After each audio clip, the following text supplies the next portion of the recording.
ایک طرف تو درویش اعظم حضرت عمر فاروق رضی اللہ تعالیٰ عنہ کی جو ہے خلافت کا دور ہے، اور اسی میں آپ کو ڈپیوٹ کیا گیا، مدائن کی گورنری آپ کو دی گئی، اور وہاں جو آپ کی درویشی نظر آتی ہے، ذرا اس بارے میں بتائیے برکاتی صاحب، کہ وہ تو ایسا ہے کہ اگر صرف انہی کو پڑھنا شروع کر دیں تو سمجھ آ جائے کہ طرز حکمرانی کیا ہے۔ جی اس میں سب سے پہلے بات تو میں ایک دو آیات اشارہ کر کے آپ کی طرف آتا ہوں۔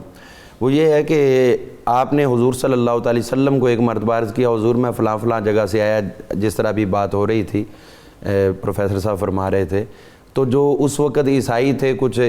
نصرانی وغیرہ دیگر، ان کے بارے میں ذکر کیا حضور صلی اللہ علیہ وسلم سے حضرت سلمان فارسی نے کہ فلاں اس طرح کا تھا، فلاں اس طرح کا تھا۔ تو آپ نے فرمایا کہ جب حضرت سیدنا موسیٰ علیہ السلام کی بعثت تھی تو حضرت عیسیٰ علیہ السلام تک جس نے کلمہ حضرت موسیٰ علیہ السلام کا پڑھا وہ نجات پا گیا، اس کے بعد جس نے ان کا کلمہ جاری رکھا تو بھی وہ نجات نہیں پا سکا، چونکہ وہ دور حضرت عیسیٰ علیہ السلام کا شروع ہوا۔ حضرت عیسیٰ علیہ السلام سے لے کر مجھ سے پہلے تک جنہوں نے حضرت عیسیٰ علیہ السلام کا کلمہ پڑھا وہ نجات پا گئے، اور اس کے بعد جب میری بعثت ہوگی تو اب کسی اور نبی کا کوئی کلمہ پڑھے گا تو وہ نجات نہیں پا سکے گا۔ تو اسی پر اللہ تعالیٰ نے یہ آیہ کریمہ ان الذین آمنوا والذین ہادوا والنصارى والصابئین من آمن باللہ والیوم الآخر وعمل صالحا فلہم اجرہم عند ربہم، یہ آیت کریمہ جو ہے اللہ تعالیٰ نے نازل فرمائی۔ اسی طرح ایک سفر میں آپ کے ساتھ دو افراد تھے، وہ آپ کے ساتھ خدمت گزاری کرتے رہے، جب واپس آئے تو انہوں نے آ کر جو ہے نا حضرت ابھی ان کو چھٹی نہیں ملی تھی گھر جانے کی، تو گورنمنٹ کے ذمہ تھا ان کا خرچہ جو بھی ٹی اے ڈی اے ہوتا ہے،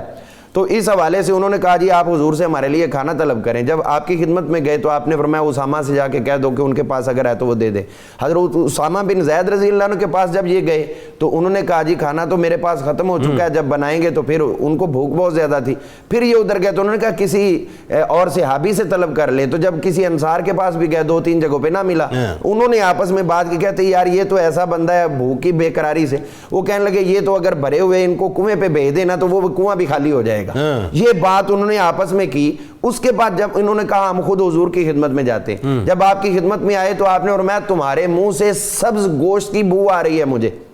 سبز گوشت کی بو۔ انہوں نے کہا حضور ہم تو بھوکے، ہم نے تو کھایا ہی نہیں۔ تو آپ نے فرمایا وہاں بیٹھ کر تم نے حضرت سلمان فارسی کی غیبت نہیں کی؟